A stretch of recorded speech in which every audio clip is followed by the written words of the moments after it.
I own 200 rental doors and I happen to run a real estate team. But I built my portfolio in a way that has nothing to do with me having a real estate team and being a real estate professional.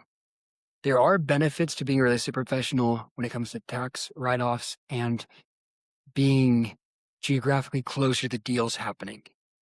But what I did to build my portfolio, anyone can do. One, I put myself in the right place for these deals so I could be aware of them as they came up.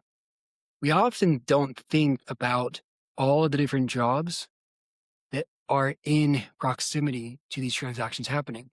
For example, the postman who's going home to home and mailbox to mailbox knows which homes are vacant. They know which homes potentially have the utilities off. They know which homes are in disrepair. They know which homes are getting closer to transacting. Now, without the proper training, will you know when there's a deal to be had?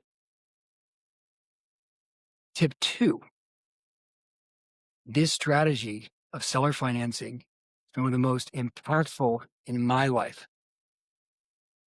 By being able to go to sellers that have problem properties or properties that they're willing to sell, and then they be the bank, that creates opportunity for people that want to acquire more properties.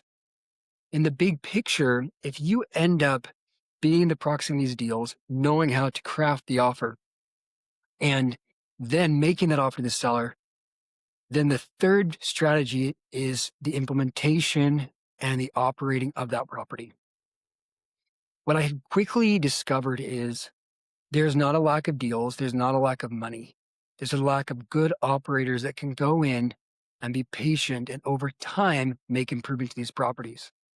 The sky is the limit for those who are willing to put in the effort to learn, the effort to work with these sellers, to find these sellers. In the big picture in real estate, almost half of all homes in the United States are owned outright. There's no debt on them. That means you have about roughly 40% of all homes that are primed and ready for an investor to come in to operate and to take care of those properties and maximize their potential. I got started with one home in 2016. I was about 2 months from getting married and we were looking at housing options, and all of the rent payments in the area were expensive. And I thought, I can buy a house for almost the same price per month. And I did. We bought a home in 2016 that is a rental today. And then 18 months later, we bought another house, and that home is a rental as well. And then 2 years later, we bought another house. We've continued doing this, and between buying single family homes and buying multifamily properties, we have been able to put together a portfolio that allows us to have flexibility and cash flow to not only go on trips and do things with our family and have financial freedom, but it also allows us to go and put that money into getting more properties. Once that snowball begins to roll down the hill, you can continue that momentum forever. Have your portfolio become a life of its own and something that can grow with or without you. Build an empire, build a real business. Now, the time between being a real estate agent and being an investor, there's going to be a balance where at some moments, you're going to feel a little spread thin.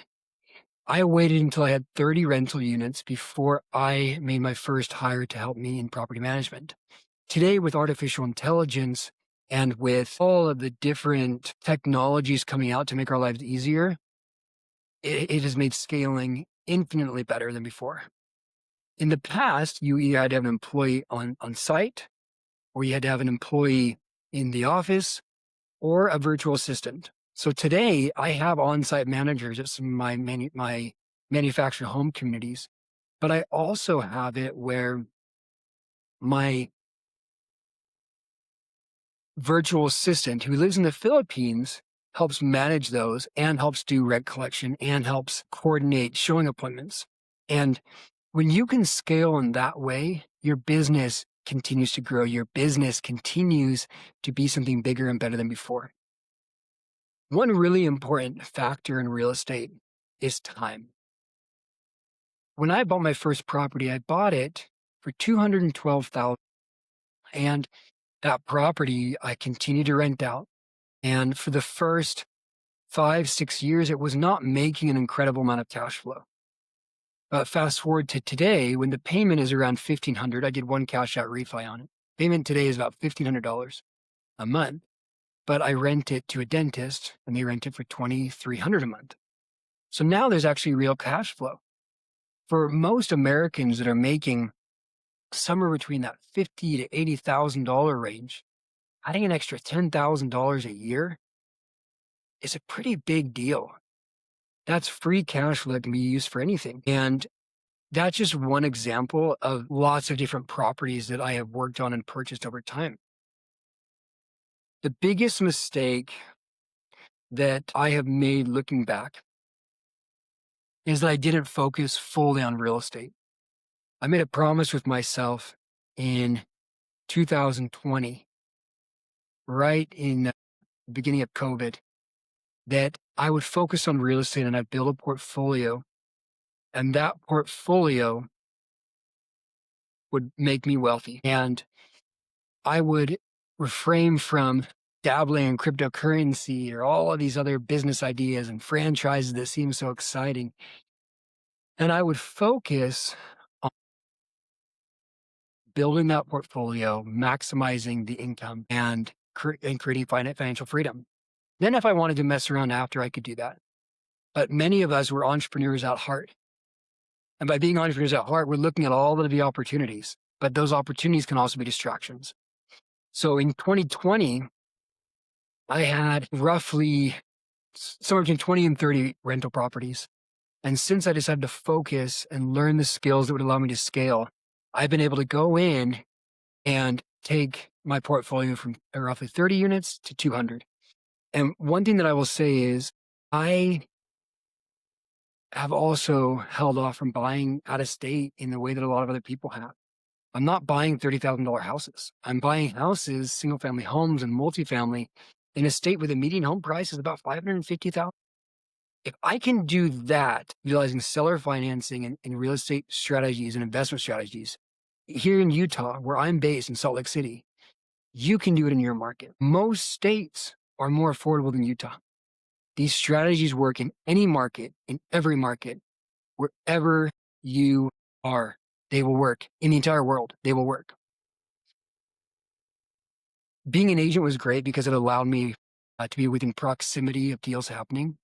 But the biggest benefit that being a real estate agent did for me in investing was it allowed me to understand how contracts worked, the different aspects of a contract. And on top of that, it allowed me to be educated on what is a good deal and what's not a good deal. Now, these are all learned skills. You can implement any of these skills and you can learn them and implement them. They're not anything that's exclusive to being a real estate agent. You can do it whether you're a plumber, whether you're a house cleaner, whether you do landscape. You can learn these skills and implement them.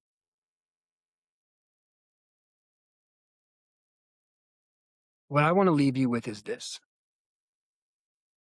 Real estate is the most guaranteed way to achieve financial freedom and build wealth.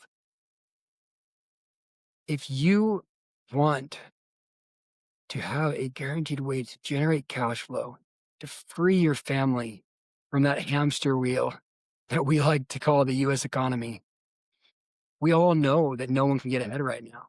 And the system's built that way. So you need to break out from the system that's entrapping all of us. Build wealth to a point where that wealth will build itself. And as you put more attention to it, it's just more fuel on the fire. You're going to build that wealth by taking time and setting aside time to learn these strategies, especially seller financing and real estate. If you can learn seller financing and you can find deals and talk to sellers and explain the different options, and then have the patience and the resilience and the ambition to improve these properties, you will be a multimillionaire and you will achieve financial freedom.